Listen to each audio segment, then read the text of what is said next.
ਵੈਸੇ ਗੁਰਬਾਣੀ ਵਿੱਚ ਕੁਝ ਸ਼ਬਦ ਇਹੋ ਜਿਹੇ ਨੇ, ਮੇਰਾ ਮਨ ਕੱਲ੍ਹ ਬਣਿਆ ਕਿ ਸਾਨੂੰ ਉਹ ਸ਼ਬਦ ਕਰਨੇ ਹੀ ਨਹੀਂ ਚਾਹੀਦੇ, ਕਿਉਂਕਿ ਸਾਨੂੰ ਉਹਨਾਂ ਬਾਰੇ ਨਾ ਕੋਈ ਜਾਣਕਾਰੀ ਨਹੀਂ, ਪਤਾ ਹੀ ਨਹੀਂ। ਗੁਰੂ ਹਰਗੋਬਿੰਦ ਸਾਹਿਬ ਮਹਾਰਾਜ, ਉਹਨਾਂ ਨੇ ਜਪਜੀ ਸਾਹਿਬ ਦੇ ਪਾਠ ਦੀ ਵਿਆਖਿਆ ਕੀਤੀ ਅਤੇ ਅਖੀਰ ਵਿੱਚ ਅਰਦਾਸ ਕੀਤੀ ਭੁੱਲਾਂ ਗਲਤੀਆਂ ਲਈ। ਸਿੱਖਾਂ ਨੇ ਪੁੱਛਿਆ ਕਿ ਤੁਸੀਂ ਕਿਵੇਂ ਗਲਤੀ ਕਰ ਸਕਦੇ ਹੋ?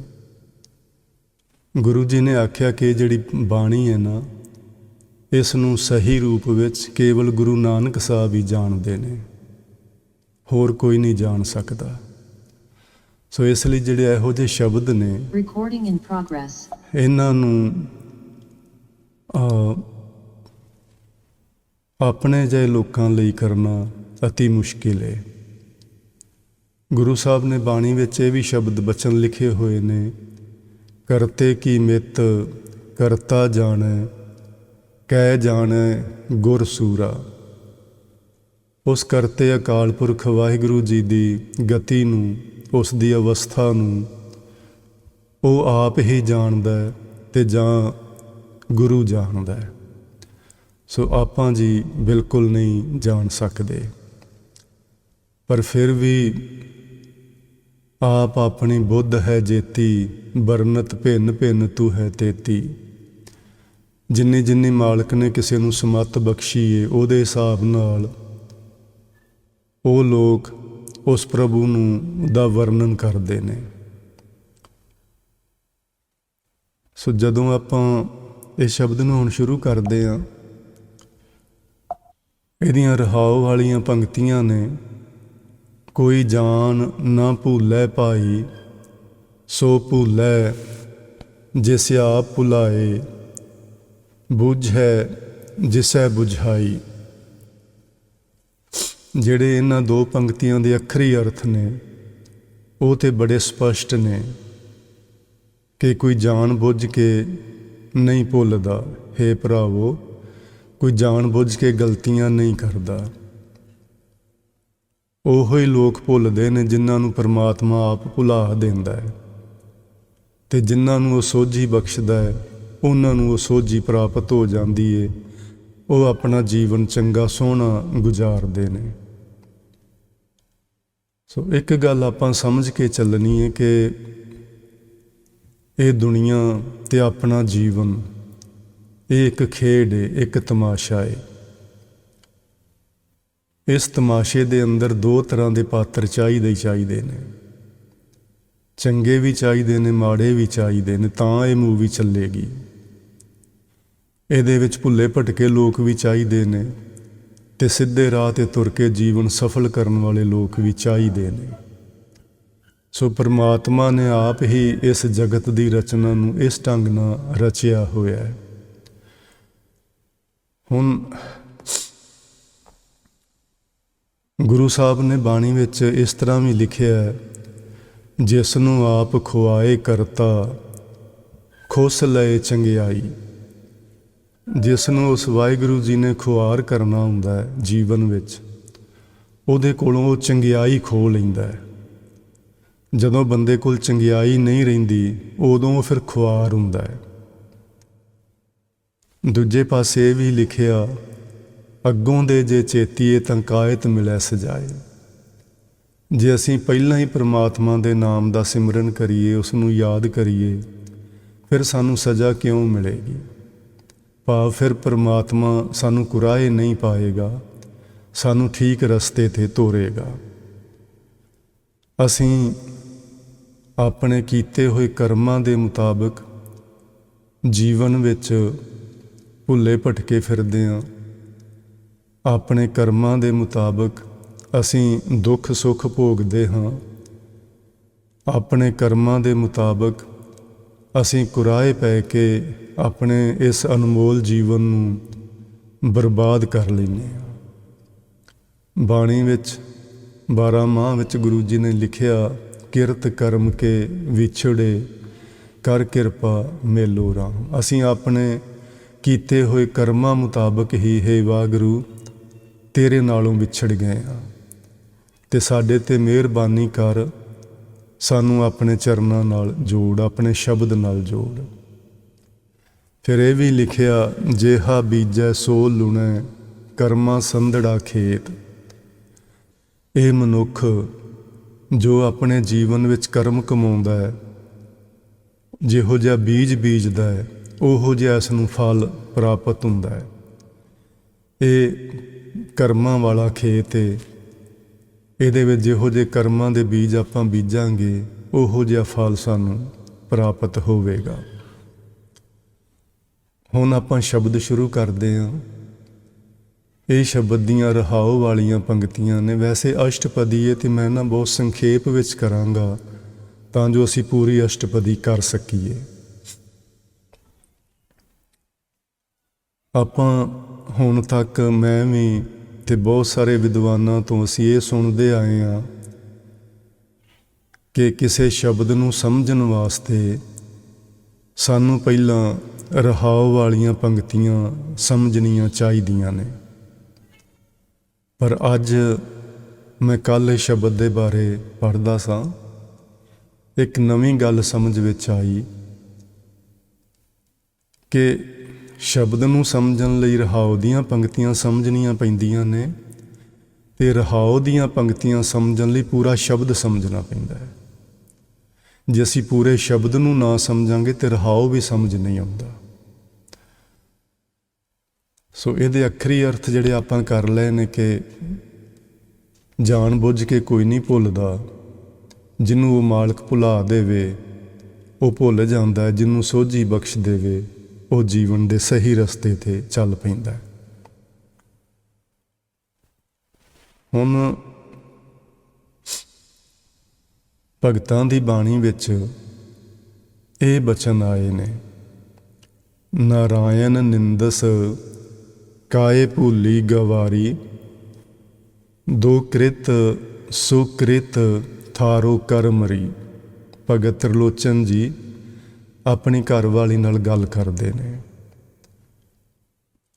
ਭਈ ਇਹ ਜਿਹੜੇ ਮਾੜੇ, ਦੁਕ੍ਰਿਤ ਮਾੜੇ, ਸੁਕ੍ਰਿਤ ਚੰਗੇ, ਥਾਰੋ ਕਰਮਰੀ, ਇਹ ਤੁਹਾਡੇ ਕਰਮ ਨੇ। ਰੱਬ ਤੁਹਾਨੂੰ ਸਜ਼ਾ ਨਹੀਂ ਦਿੰਦਾ, ਰੱਬ ਤੁਹਾਨੂੰ ਦੁੱਖ ਨਹੀਂ ਦਿੰਦਾ,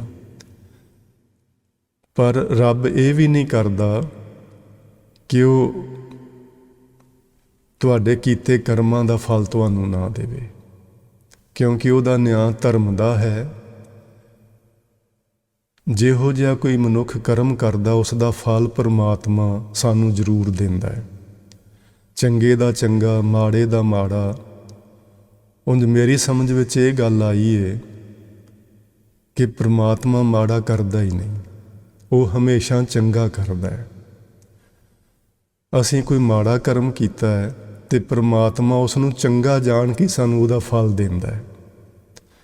ਉਹ ਨਹੀਂ ਸੋਚਦਾ ਕਿ ਇਹਨੇ ਬਹੁਤ ਮਾੜਾ ਕੀਤਾ ਤੈਨੂੰ ਫਲ ਨਹੀਂ ਦੇਣਾ, ਨਹੀਂ, ਉਹ ਉਸ ਕਰਮ ਨੂੰ ਵੀ ਚੰਗਾ ਜਾਣ ਕੇ ਹੀ ਕਿ ਇਸ ਮਨੁੱਖ ਨੇ ਆਪਣੀ ਮਰਜ਼ੀ ਨਾਲ ਕੀਤਾ ਹੈ, ਅਤੇ ਕਿਉਂ ਨਾ ਮੈਂ ਇਸ ਦਾ ਫਲ ਇਹਨੂੰ ਜ਼ਰੂਰ ਦਿਆਂ, ਕਿਉਂਕਿ ਇਹਨੇ ਮਾੜੇ ਕੰਮ ਲਈ ਵੀ ਤਾਂ ਘੱਲਣੀ ਪੈਂਦੀ ਹੈ, ਉਹ ਵੀ ਤਾਂ ਆਸਾਨੀ ਨਾਲ ਨਹੀਂ ਹੋ ਜਾਂਦੇ, ਸਗੋਂ ਮਾੜੇ ਕੰਮ ਬੜੇ ਔਖੇ ਹੁੰਦੇ ਨੇ। ਅਤੇ ਪਰਮਾਤਮਾ ਸੋਚਦਾ ਕਿ ਇਸ ਵਿਚਾਰੇ ਨੇ ਇੰਨੇ ਮੁਸ਼ਕਲਾਤਾਂ ਵਿੱਚੋਂ ਲੰਘ ਕੇ ਇਹ ਮਾੜੇ ਮਾੜੇ ਕਰਮ ਕੀਤੇ ਨੇ, ਅਤੇ ਕਿਉਂ ਨਾ ਇਹਦੇ ਕੀਤੇ ਕਰਮਾਂ ਦਾ ਇਹਨੂੰ ਫਲ ਦਿੱਤਾ ਜਾਏ। ਸ਼ਬਦ ਦੇ ਅਖੀਰ ਵਿੱਚ ਤ੍ਰਿਲੋਚਨ ਜੀ ਲਿਖਦੇ ਨੇ, ਪੂਰਬਲੋ ਕ੍ਰਿਤ ਕਰਮ ਨਾ ਮਿਟੈਰੀ ਕਰ ਗਏ ਹਨ। ਕਰ ਗਏ ਹਨ, ਘਰ ਵਾਲੀ ਨੂੰ ਕਹਿ ਰਹੇ ਨੇ, ਜਿਹੜੇ ਅਸੀਂ ਪੂਰਬਲੇ ਸਮੇਂ ਵਿੱਚ ਕਿਰਤ ਕਰਮ ਜੋ ਅਸੀਂ ਕਰਦੇ ਹਾਂ ਕੰਮ, ਉਹ ਮਿਟਦੇ ਨਹੀਂ ਹਨ। ਤਾਂ ਚੇ ਮੋਹੇ ਜਾਪੀਲੇ ਰਾਮ ਚੇ ਨਾਮ। ਇਸ ਲਈ ਮੈਂ ਪਰਮਾਤਮਾ ਦੇ ਨਾਮ ਦਾ ਜਪ ਕਰਦਾ ਹਾਂ, ਕਿਉਂਕਿ ਪਰਮਾਤਮਾ ਦੇ ਨਾਮ ਦਾ ਜਪ ਕਰਨ ਨਾਲ ਮਾੜੇ ਕਰਮ ਖਤਮ ਹੋ ਜਾਂਦੇ ਨੇ।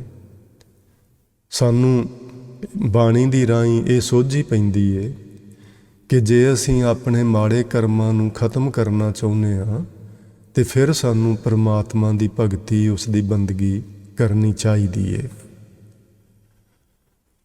ਅੱਗੇ ਗੁਰੂ ਸਾਹਿਬ ਨੇ ਸ਼ਬਦ ਦੇ ਅੰਦਰ ਇਹ 8 ਪੁਆਇੰਟ ਸਾਡੇ ਸਾਹਮਣੇ ਰੱਖੇ ਨੇ।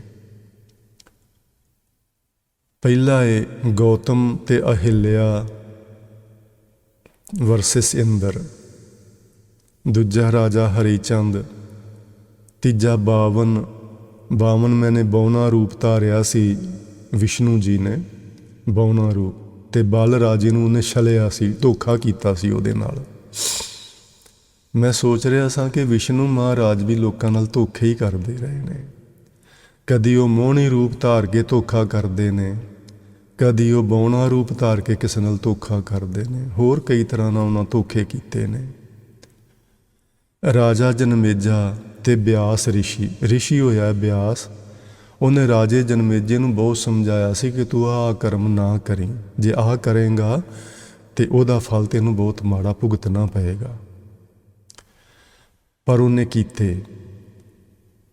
ਨੰਬਰ 5 ਕਿਰਤ ਨਾ ਚਲਾਇਆ, ਜਿਹਦਾ ਮਤਲਬ ਹੈ ਜੋ ਅਸੀਂ ਕਰਮ ਕਰਦੇ ਹਾਂ ਉਹ ਖਤਮ ਨਹੀਂ ਹੁੰਦੇ, ਉਹ ਸਾਨੂੰ ਭੁਗਤਣੇ ਪੈਂਦੇ ਨੇ ਤੇ ਖਤਮ ਹੋ ਜਾਂਦੇ ਨੇ। ਸਿਰਫ ਉਹਦਾ ਇੱਕੋ ਹੀ ਤਰੀਕਾ ਹੈ, ਪਰਮਾਤਮਾ ਦੀ ਭਗਤੀ, ਦੂਜਾ ਕੋਈ ਤਰੀਕਾ ਨਹੀਂ ਹੈ। 6ਵੇਂ ਪੁਆਇੰਟ ਤੇ ਜਾ ਕੇ ਗੁਰੂ ਜੀ ਨੇ ਆਪਣਾ ਪੱਖ ਪੇਸ਼ ਕੀਤਾ ਹੈ। 7ਵੇਂ ਬੰਦ ਵਿੱਚ ਗੁਰਮੁਖ ਤੇ ਮਨਮੁਖ ਦੀ ਗੱਲ ਕੀਤੀ ਹੈ। 8ਵੇਂ ਵਿੱਚ ਕਰਤਾ ਅਕਾਲ ਪੁਰਖ ਦੀ ਗੱਲ ਕਰਕੇ ਫਿਰ ਗੁਰਪ੍ਰਸਾਦ, ਉਹਦੀ ਕਿਰਪਾ ਨਾਲ ਅਸੀਂ ਕੁਰਾਹੇ ਪੈਣੋਂ ਬਚ ਸਕਦੇ ਹਾਂ। ਉਹਦੀ ਕਿਰਪਾ ਨਾਲ ਅਸੀਂ ਆਪਣਾ ਜੀਵਨ ਸਫਲ ਕਰ ਸਕਦੇ ਹਾਂ। ਅਤੇ ਇਸ ਸ਼ਬਦ ਵਿੱਚ ਆਪਾਂ ਵੇਖਾਂਗੇ ਕਿ ਉਹਦੀ ਕਿਰਪਾ ਪ੍ਰਾਪਤ ਕਿਵੇਂ ਹੁੰਦੀ ਹੈ। ਜੇ ਸਾਨੂੰ ਉਹਦੀ ਕਿਰਪਾ ਪ੍ਰਾਪਤ ਹੋ ਜਾਏ ਤੇ ਫਿਰ ਅਸੀਂ ਕੁਰਾਹੇ ਨਹੀਂ ਪਵਾਂਗੇ, ਫਿਰ ਅਸੀਂ ਭੁੱਲੇ ਭਟਕੇ ਨਹੀਂ ਫਿਰਾਂਗੇ, ਫਿਰ ਅਸੀਂ ਆਪਣਾ ਜੀਵਨ ਜ਼ਰੂਰ ਸਫਲ ਕਰ ਲਵਾਂਗੇ। ਹੁਣ ਪਹਿਲਾ ਬਚਨ ਹੈ ਗੌਤਮ ਤਪਾ ਅਹਿਲਿਆ ਇਸਤਰੀ, ਤਿਸ ਦੇਖ ਇੰਦਰ ਲੁਭਾਇਆ, ਸਹਿਸ ਸਰੀਰ ਚੇਹਨ ਭਗ ਹੋਏ, ਤਾਂ ਮਨ ਪਛੋਤਾਇਆ। ਹੁਣ ਸਵਾਲ ਇਹ ਆ ਕਿ ਕੀ ਰੱਬ ਹੀ ਸਾਨੂੰ ਭੁਲਾਉਂਦਾ ਹੈ? ਕੋਈ ਜਾਣ ਬੁੱਝ ਕੇ ਨਹੀਂ ਭੁੱਲਦਾ। ਹੁਣ ਅਸੀਂ ਇਹ ਸ਼ਬਦ ਵਿੱਚੋਂ ਇਹ ਸਮਝਣਾ ਹੈ ਕਿ ਪਰਮਾਤਮਾ ਸਾਨੂੰ ਨਹੀਂ ਭੁਲਾਉਂਦਾ, ਸਾਨੂੰ ਭੁਲਾਉਂਦੇ ਨੇ ਵਿਕਾਰ। ਕਿਸੇ ਨੂੰ ਕਾਮ ਭੁਲਾ ਦਿੰਦਾ ਆਪਣੇ ਸਹੀ ਰਸਤੇ ਤੋਂ, ਕਿਸੇ ਨੂੰ ਕ੍ਰੋਧ ਭੁਲਾ ਦਿੰਦਾ ਹੈ, ਕਿਸੇ ਨੂੰ ਮੋਹ ਭੁਲਾ ਦਿੰਦਾ ਹੈ।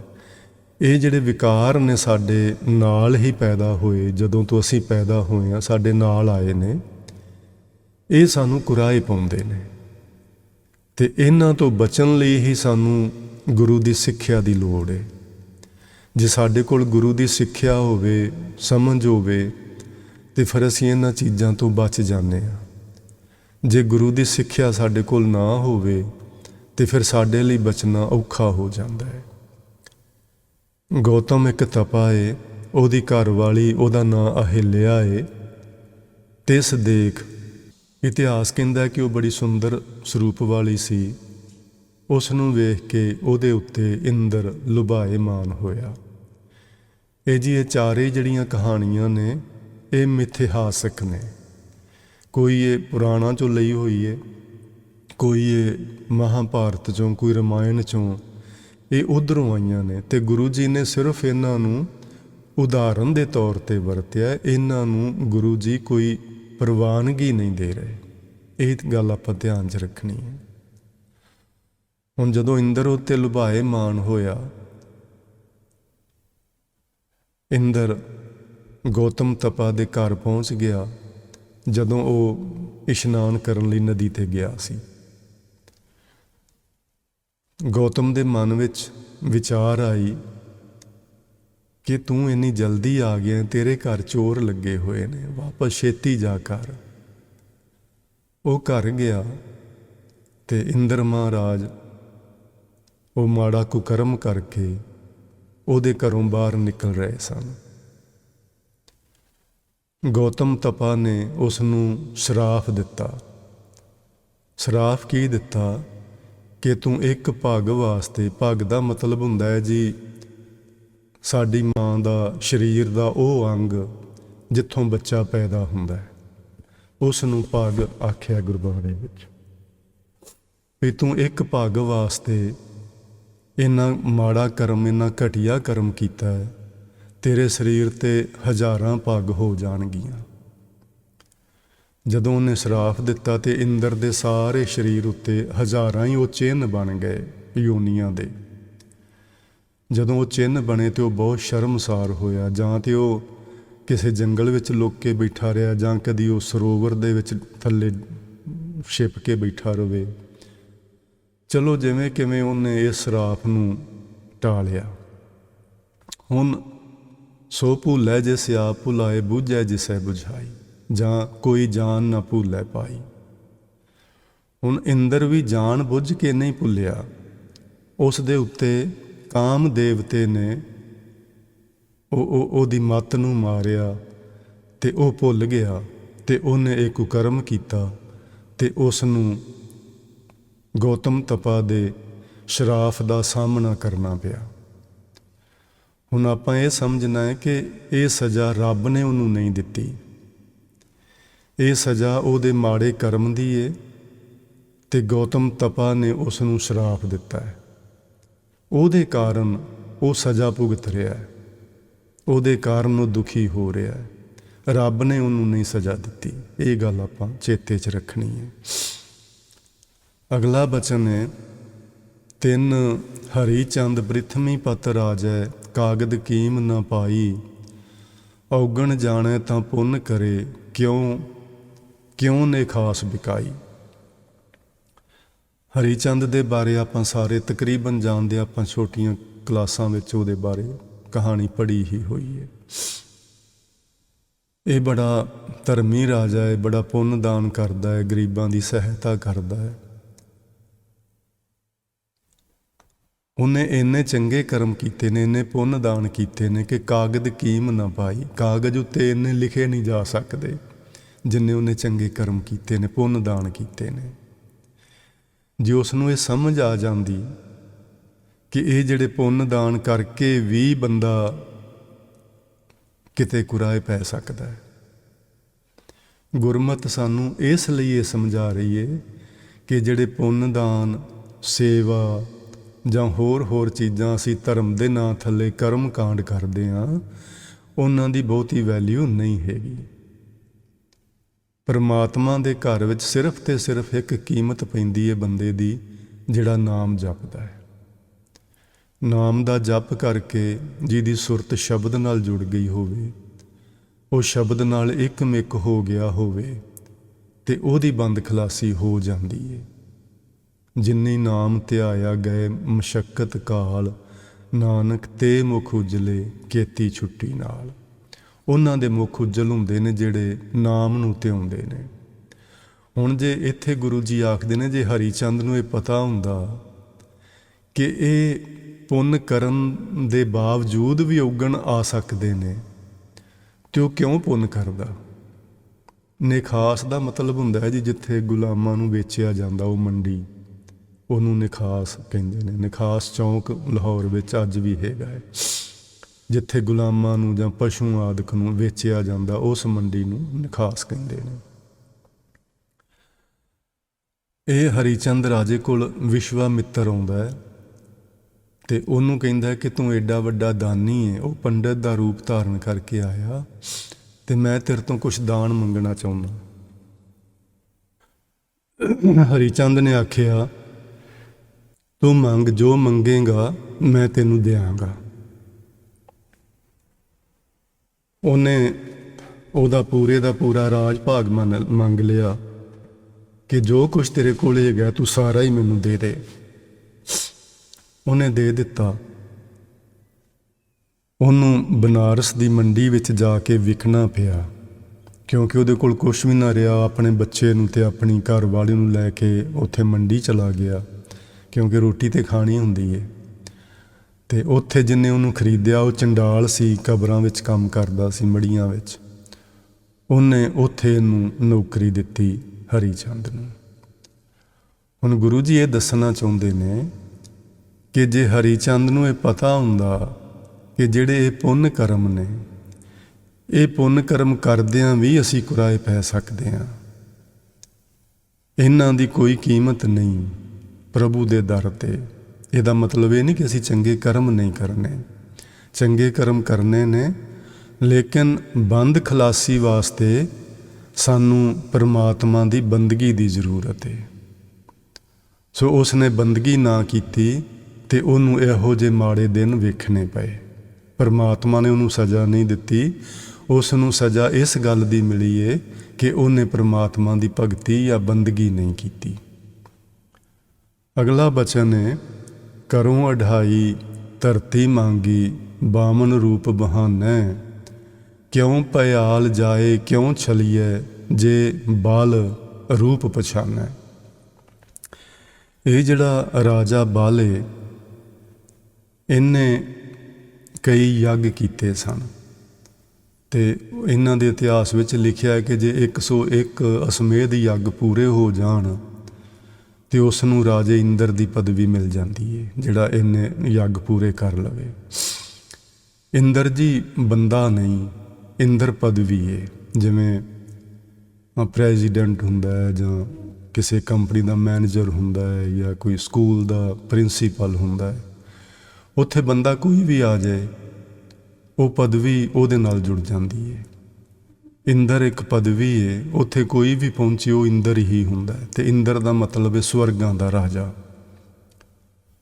ਜਦੋਂ ਇਹ ਬਲ ਇਸ ਨੇ ਬਹੁਤ ਸਾਰੇ ਪੁੰਨ ਦਾਨ ਕਰਕੇ ਯੱਗ ਕਰਕੇ ਅਤੇ ਇੰਦਰ ਦੀ ਪਦਵੀ ਨੂੰ ਪ੍ਰਾਪਤ ਕਰ ਲਿਆ ਅਤੇ ਉਹ ਦੇਵਤੇ ਜਿਹੜੇ ਸਨ ਸਵਰਗਾਂ ਵਿੱਚ, ਉਹ ਵਿਸ਼ਨੂੰ ਮਹਾਰਾਜ ਕੋਲ ਚਲੇ ਗਏ ਕਿ ਤੂੰ ਇਹਨੂੰ ਹਟਾ। ਜੇ ਇਹ ਸਵਰਗਾਂ ਦਾ ਰਾਜ ਇਹਨੇ ਕਾਬੂ ਕਰ ਲਿਆ, ਇਹਨੇ ਕਬਜ਼ਾ ਕਰ ਲਿਆ, ਅਤੇ ਸ਼ਾਇਦ ਸਾਨੂੰ ਲੋਕਾਂ ਨੂੰ ਉੱਥੋਂ ਕੱਢ ਦੇਵੇ।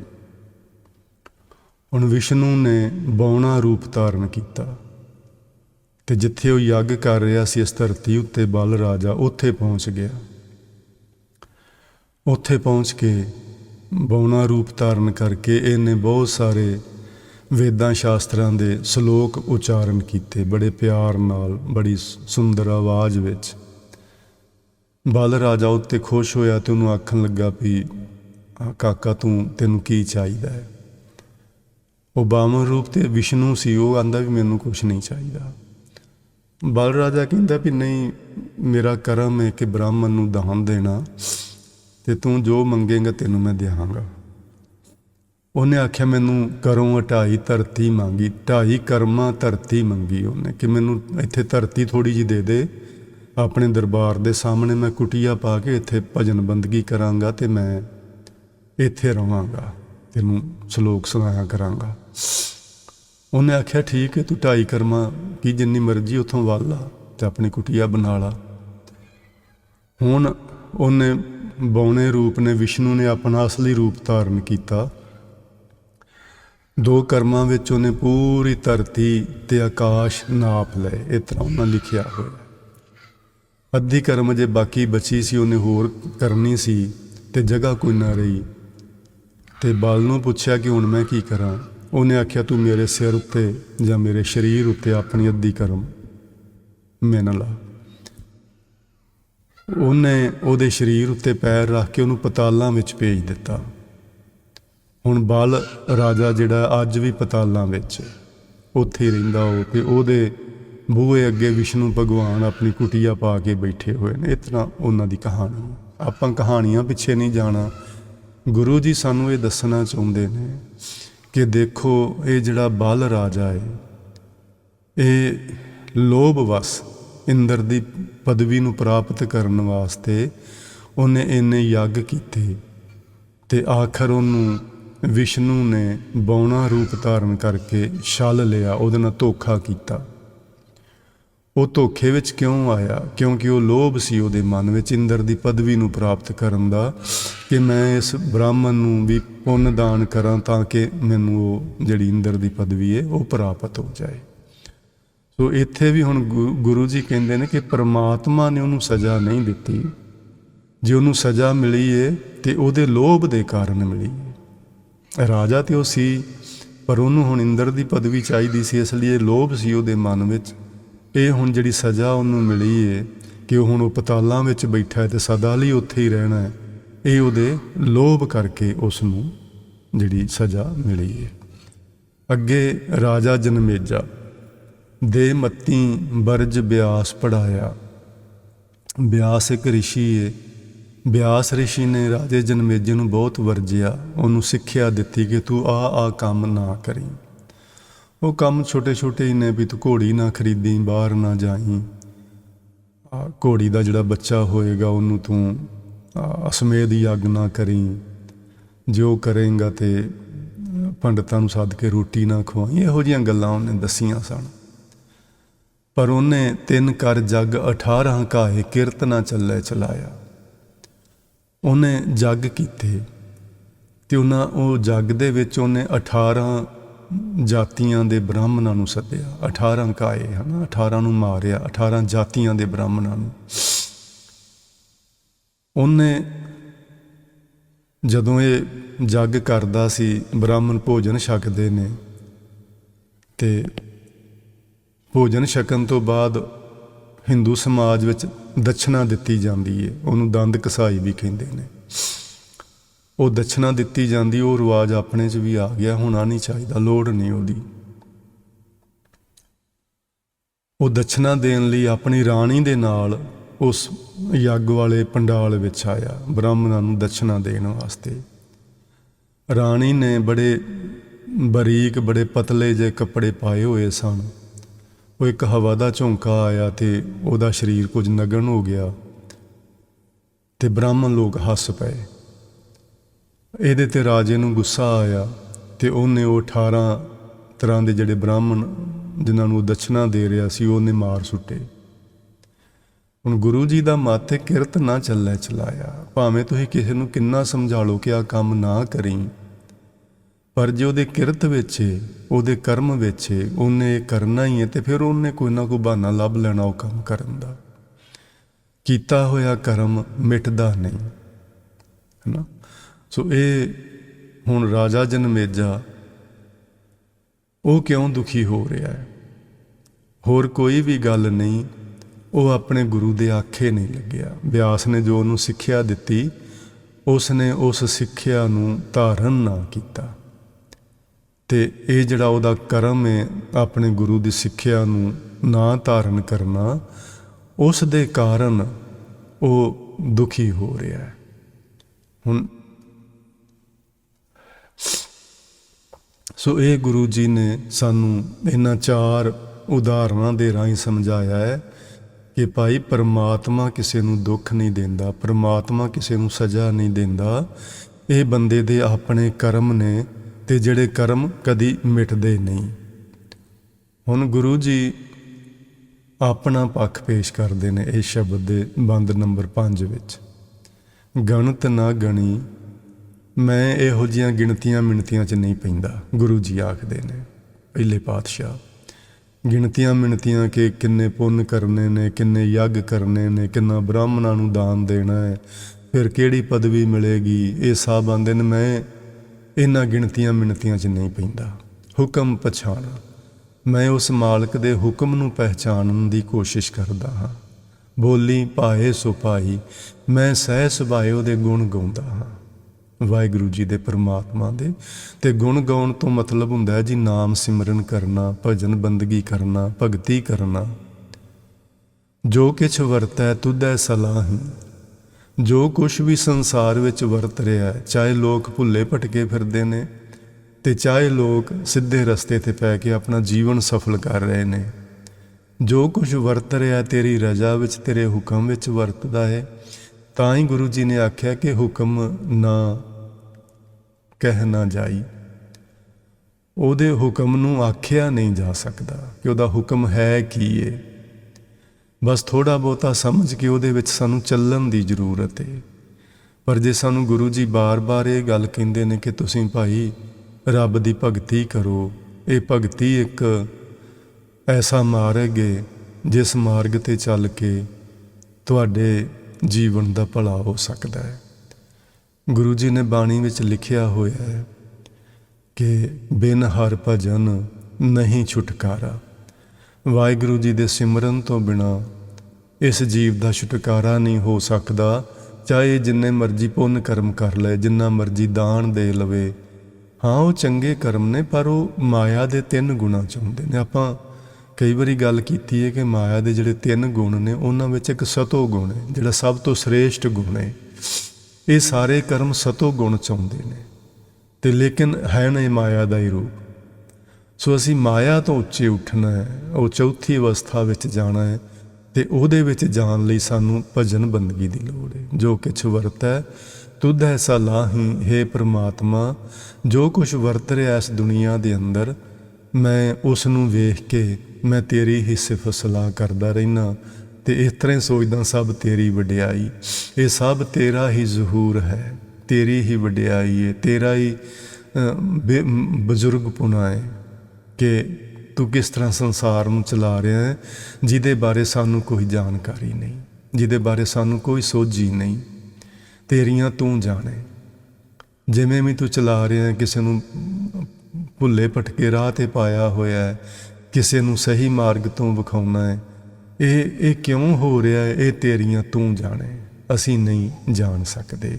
ਪਰ ਮੈਂ ਤੇਰੀ ਵਡਿਆਈ ਕਰਦਾ ਰਹਿਣਾ, ਮੈਂ ਤੇਰੀ ਸਿਫਤ ਸਲਾਹ ਕਰਦਾ ਰਹਿਣਾ, ਇਹ ਗੁਰੂ ਨਾਨਕ ਸਾਹਿਬ ਆਖਦੇ ਨੇ। ਬੰਦ ਨੰਬਰ 6 ਵਿੱਚ ਉਹਨਾਂ ਨੇ ਗੁਰਮੁਖ ਅਤੇ ਮਨਮੁਖ ਦੀ ਗੱਲ ਕੀਤੀ ਹੈ। ਗੁਰਮੁਖ ਅਲਿਪਤ ਲੇਪ ਕਦੇ ਨਾ ਲਾਗੈ, ਸਦਾ ਰਹੈ ਸ਼ਰਨਾਈ। ਜਿਹੜੇ ਮਨੁੱਖ ਗੁਰੂ ਦੀ ਰਾਹੀਂ ਜੀਵਨ ਜਿਉਂਦੇ ਨੇ, ਗੁਰੂ ਤੋਂ ਸਿੱਖਿਆ ਲੈ ਕੇ ਜ਼ਿੰਦਗੀ ਜਿਉਂਦੇ ਨੇ, ਉਹ ਮਾਇਆ ਦੇ ਲੇਪ ਤੋਂ ਅਲਿਪਤ ਹੋ ਜਾਂਦੇ ਨੇ, ਭਾਵ ਉਹਨਾਂ ਉੱਤੇ ਮਾਇਆ ਦਾ ਪ੍ਰਭਾਵ ਨਹੀਂ ਪੈਂਦਾ। ਸਦਾ ਰਹੈ ਸ਼ਰਨਾਈ, ਉਹ ਫਿਰ ਸਦਾ ਵਾਹਿਗੁਰੂ ਜੀ ਦੀ ਸ਼ਰਨ ਵਿੱਚ ਰਹਿੰਦੇ ਨੇ। ਸੋ ਇਹ ਸ਼ਬਦ ਵਿੱਚ ਸਾਨੂੰ ਨਾ ਗੁਰੂ ਜੀ ਇਹ ਸਮਝਾਉਂਦੇ ਨੇ ਕਿ ਤੁਸੀਂ ਗੁਰੂ ਦੀ ਰਾਹੀਂ ਵਾਹਿਗੁਰੂ ਦੀ ਸ਼ਰਨ ਵਿੱਚ ਪੈ ਜਾਓ, ਨਾਮ ਜਪੋ, ਆਪਣਾ ਆਪਾ ਉਹਦੇ ਸਮਰਪਿਤ ਕਰ ਦਿਓ, ਆਪਣੀਆਂ ਸਿਆਣਪਾਂ, ਆਪਣੀਆਂ ਚਤੁਰਾਈਆਂ ਛੱਡ ਦਿਓ।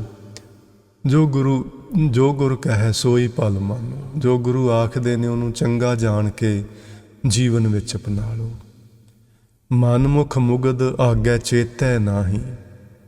ਹੁਣ ਮਨਮੁਖ ਦੀ ਗੱਲ ਕਰਦੇ ਨੇ, ਮੁਗਧ ਮੈਨੇ ਮੂਰਖ, ਆਗਿਆ ਚੇਤੈ ਨਾਹੀ। ਇਹ ਪਹਿਲਾਂ ਵਾਹਿਗੁਰੂ ਜੀ ਦੇ ਨਾਮ ਦਾ ਸਿਮਰਨ ਨਹੀਂ ਕਰਦਾ, ਜਦੋਂ ਦੁੱਖ ਲੱਗਦਾ ਫਿਰ ਪਛਤਾਉਂਦਾ ਹੈ। ਵੇਖੋ ਇੱਥੇ ਬੜਾ ਸਪਸ਼ਟ ਹੋ ਗਿਆ ਕਿ ਵਾਹਿਗੁਰੂ ਜੀ ਕਿਸੇ ਨੂੰ ਦੁੱਖ ਨਹੀਂ ਦਿੰਦੇ। ਅੱਗੋਂ ਦੇ ਜੇ ਚੇਤੀਏ ਤਾਂ ਕਾਇਤ ਮਿਲੈ ਸਜਾਏ। ਜੇ ਬੰਦਾ ਪਹਿਲਾਂ ਹੀ ਰੱਬ ਦੀ ਭਗਤੀ ਕਰੇ ਫਿਰ ਸਜ਼ਾ ਇਹਨੂੰ ਕਿਉਂ ਮਿਲੇਗੀ? ਰੱਬ ਕਿਉਂ ਸਜ਼ਾ ਦੇਵੇਗਾ? ਸਜ਼ਾ ਇਹਨੂੰ ਤਾਂ ਮਿਲਦੀ ਏ ਕਿਉਂਕਿ ਇਹ ਕੁਰਾਏ ਪੈ ਜਾਂਦਾ ਹੈ, ਅਤੇ ਕੁਰਾਏ ਪੈਣ ਦਾ ਕਾਰਨ ਹੈ ਕਾਮ, ਕ੍ਰੋਧ, ਲੋਭ, ਮੋਹ, ਅਹੰਕਾਰ। ਰੱਬ ਨਹੀਂ ਪਾਉਂਦਾ ਕਿਸੇ ਨੂੰ ਕੁਰਾਏ, ਇਹ ਵਿਕਾਰ ਸਾਨੂੰ ਕੁਰਾਏ ਪਾਉਂਦੇ ਨੇ। ਮਨਮੁਖ ਮੁਗਧ ਆਗਿਆ ਚੇਤੈ ਨਹੀਂ। ਆਗਿਆ ਤੋਂ ਮਤਲਬ ਹੈ ਅੱਗੇ ਪਹਿਲਾਂ ਵਾਹਿਗੁਰੂ ਦੀ ਭਗਤੀ ਨਹੀਂ ਕਰਦਾ, ਜਦੋਂ ਦੁੱਖ ਲੱਗਦਾ ਅਤੇ ਫਿਰ ਇਹ ਪਛਤਾਵਾ ਕਰਦਾ, ਫਿਰ ਉਹ ਮੌਕਾ ਅਸਲ 'ਚ ਹੱਥੋਂ ਨਿਕਲ ਚੁੱਕਾ ਹੁੰਦਾ, ਫਿਰ ਇਹਦੇ ਕੁਛ ਵੱਸ ਨਹੀਂ ਹੁੰਦਾ। ਬੰਦ ਨੰਬਰ 7 ਵਿੱਚ ਗੁਰੂ ਜੀ ਆਖਦੇ ਨੇ, ਆਪੇ ਕਰੇ ਕਰਾਏ ਕਰਤਾ। ਹੁਣ ਇਹ ਕਰਤੇ ਕੀ ਮਿਤ ਕਰਤਾ ਜਾਣਾ, ਉਹ ਹੀ ਜਾਣਦਾ ਹੈ ਜੀ ਉਹਨੇ ਕਿਸ ਤਰ੍ਹਾਂ ਇਸ ਸ੍ਰਿਸ਼ਟੀ ਦੀ ਰਚਨਾ ਰਚੀ ਹੈ। ਜਿਨ ਇਹ ਰਚਨਾ ਰਚੀ ਹੈ, ਉਹ ਕਰਤਾ ਹੀ ਭਾਈ ਸਭ ਕੁਝ ਜਾਣਦਾ ਹੈ। ਜਿਵੇਂ ਗੁਰੂ ਤੇਗ ਬਹਾਦਰ ਸਾਹਿਬ ਮਹਾਰਾਜ ਨੇ ਆਖਿਆ ਵੀ ਸਾਧੋ ਰਚਨਾ ਰਾਮ ਬਣਾਈ, ਇੱਕ ਬਿਨਸੈ ਇੱਕ ਅਸਥਿਰ ਮਾਨੈ, ਅਚਰਜ ਲਖਿਓ ਨਾ ਜਾਈ। ਬਸ ਇਹੀ ਅਚਰਜਤਾ ਹੈ ਜੀ ਜਿਹੜੀ ਸਾਡੀ ਸਮਝ ਵਿੱਚ ਨਹੀਂ ਆ ਰਹੀ, ਸਾਡੀ ਸਮਝ ਵਿੱਚ ਆਉਣੀ ਵੀ ਨਹੀਂ, ਕਿਉਂਕਿ ਪਰਮਾਤਮਾ ਇੰਨਾ ਵੱਡਾ, ਇੰਨਾ ਮਹਾਨ, ਕੋਟ ਬ੍ਰਹਿਮੰਡ ਕੋ ਸੁਆਮੀ, ਅਤੇ ਸਾਡੀ ਮੱਤ ਬਹੁਤ ਛੋਟੀ ਹੈ। ਤੂੰ ਸਮਰੱਥ ਵੱਡਾ, ਮੇਰੀ ਮੱਤ ਥੋੜ੍ਹੀ ਰਾਮ।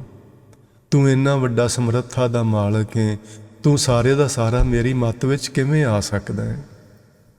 ਸੋ ਜੀ ਜਿਹੜੇ ਬਚਨ ਨੇ ਨਾ, ਕੋਈ ਜਾਨ ਨਾ ਭੁੱਲੈ ਪਾਈ, ਸੋ ਭੁੱਲੈ ਜੇ ਸਾਪ ਭੁਲਾਏ, ਬੁੱਝ ਹੈ ਜਿਸੈ ਬੁਝਾਈ। ਇਹ ਸਾਡੀ ਸਮਝ ਤੋਂ ਪਰੇ ਦੀ ਗੱਲ ਹੈ ਨਾ। ਇਹਦੇ 'ਤੇ ਆਪਾਂ ਨੂੰ ਬਹੁਤਾ ਜ਼ੋਰ ਦਿਮਾਗ 'ਤੇ ਪਾਉਣ ਦੀ ਲੋੜ ਨਹੀਂ। ਸਿਰਫ ਇੱਕੋ ਹੀ ਗੱਲ ਏ ਕਿ ਜੋ ਆਪਾਂ ਨੂੰ ਗੁਰੂ ਜੀ ਨੇ ਆਖਿਆ ਆਪਾਂ ਉਹ ਕਰੀਏ। ਸਾਨੂੰ ਉਹਨਾਂ ਨੇ ਆਖਿਆ ਤੁਸੀਂ ਗੁਰੂ ਦੀ ਰਾਹੀਂ ਪ੍ਰਭੂ ਦੀ ਸ਼ਰਨ ਵਿੱਚ ਆਓ, ਆਪਣਾ ਆਪਾਂ ਉਹਨੂੰ ਸਮਰਪਿਤ ਕਰ ਦਿਓ। ਆਪੇ ਕਰੇ ਕਰਾਏ ਕਰਤਾ, ਜਿਹਨੇ ਰਚਨਾ ਰਚੀ ਹੈ ਭਾਈ, ਉਹ ਆਪ ਹੀ ਕਰਨ ਕਰਾਉਣ ਨੂੰ ਸਮਰੱਥ ਹੈ, ਜਿਸ ਨੇ ਸੰਸਾਰਿਕ ਰਚਨਾ ਨੂੰ ਰਚਿਆ ਹੋਇਆ ਹੈ।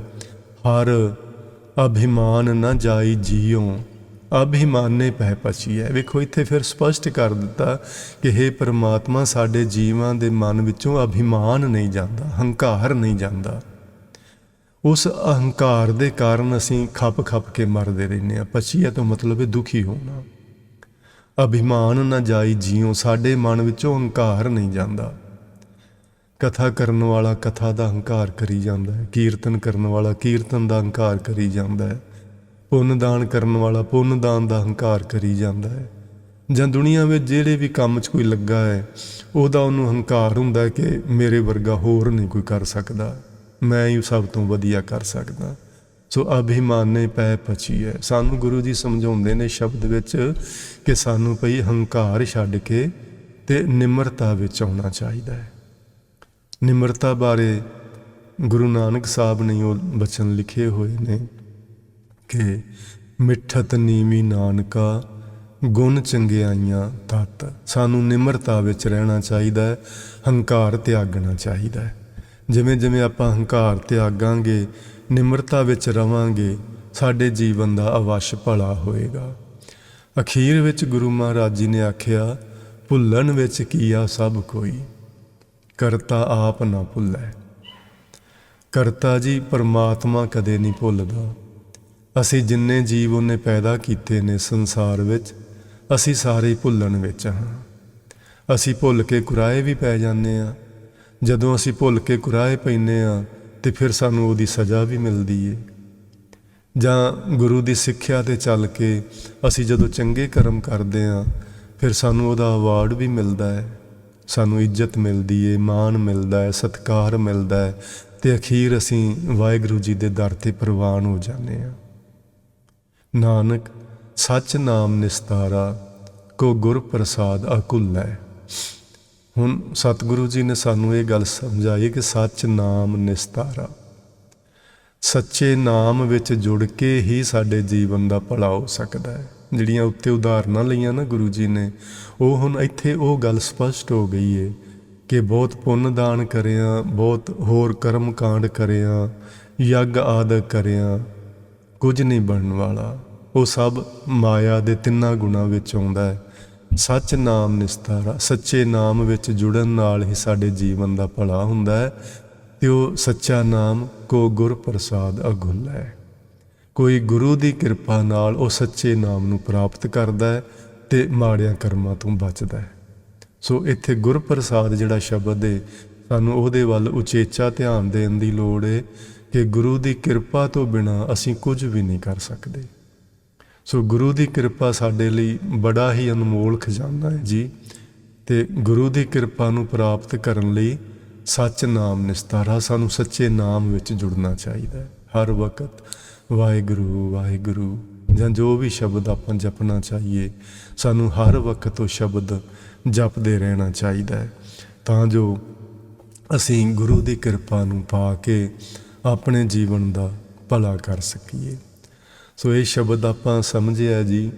ਇਹਦੇ ਵਿੱਚੋਂ ਜਿੰਨੀ ਕੁ ਗੁਰੂ ਮਹਾਰਾਜ ਨੇ ਸੋਝੀ ਬਖਸ਼ੀ, ਇਹੋ ਹੀ ਸਮਝ ਆਈਏ ਕਿ ਜਿੰਨੇ ਵੀ ਪੁੰਨ ਦਾਨ ਆਦਿ ਕਰਮ ਕਾਂਡ ਅਸੀਂ ਕਰਦੇ ਹਾਂ, ਇਹ ਹੰਕਾਰ ਦਾ ਹੀ ਦੂਜਾ ਨਾਂ ਹੈ। ਇਹ ਸਾਨੂੰ ਤਿਆਗ ਕੇ, ਹਾਂ ਅਸੀਂ ਸੇਵਾ ਕਰਨੀ ਹੈ, ਕੋਈ ਜ਼ਰੂਰਤਮੰਦ ਆਇਆ ਉਹਦੀ ਲੋੜ ਹੈ ਅਤੇ ਅਸੀਂ ਜਿੰਨਾ ਉਹਦਾ ਭਲਾ ਕਰ ਸਕਦੇ ਹਾਂ ਜ਼ਰੂਰ ਕਰੀਏ। ਪਰ ਉਹ ਪੁੰਨ ਕਰਮ, ਉਹ ਦਾਨ ਕਰਮ ਸਾਨੂੰ ਸਾਡੇ ਜੀਵਨ ਦਾ ਨਿਸਤਾਰਾ ਨਹੀਂ ਕਰਵਾ ਸਕਦੇ। ਨਿਸਤਾਰਾ ਕੇਵਲ ਅਤੇ ਕੇਵਲ ਹੋਣਾ ਹੈ ਸੱਚ ਨਾਮ ਨਿਸਤਾਰਾ, ਸੱਚੇ ਨਾਮ ਵਿੱਚ ਜੁੜ ਕੇ। ਸੋ ਇਹ ਸ਼ਬਦ ਸੱਚੀ ਮੁੱਚੀ ਮੇਰੇ ਲਈ ਕਾਫੀ ਮੁਸ਼ਕਿਲ ਲੱਗਿਆ ਮੈਨੂੰ, ਪਰ ਚਲੋ ਜਿਵੇਂ ਗੁਰੂ ਮਹਾਰਾਜ ਨੇ ਸੋਝੀ ਬਖਸ਼ ਕੇ ਕਰਵਾਈ ਉਹਦੀ ਵਿਚਾਰ। ਮੇਰੇ ਕੋਲੋਂ ਵਿਚਾਰ ਕਰਦਿਆਂ ਜਿੰਨੀਆਂ ਵੀ ਭੁੱਲਾਂ ਹੋਈਆਂ ਨੇ, ਗੁਰੂ ਮਹਾਰਾਜ ਤੇ ਤੁਸੀਂ ਸਾਰੀ ਸੰਗਤ ਮੈਨੂੰ ਖਿਮਾ ਕਰਨਾ। ਤੁਸੀਂ ਬੜੇ ਪਿਆਰ ਨਾਲ ਬਹਿ ਕੇ ਅੱਜ ਦੀ ਵਿਚਾਰ ਨੂੰ ਸੁਣਿਆ, ਤੁਹਾਡਾ ਬਹੁਤ ਬਹੁਤ ਧੰਨਵਾਦ। ਪਿਆਰ ਨਾਲ ਆਖੋ ਜੀ, ਵਾਹਿਗੁਰੂ ਜੀ ਕਾ ਖਾਲਸਾ, ਵਾਹਿਗੁਰੂ ਜੀ ਕੀ ਫਤਿਹ।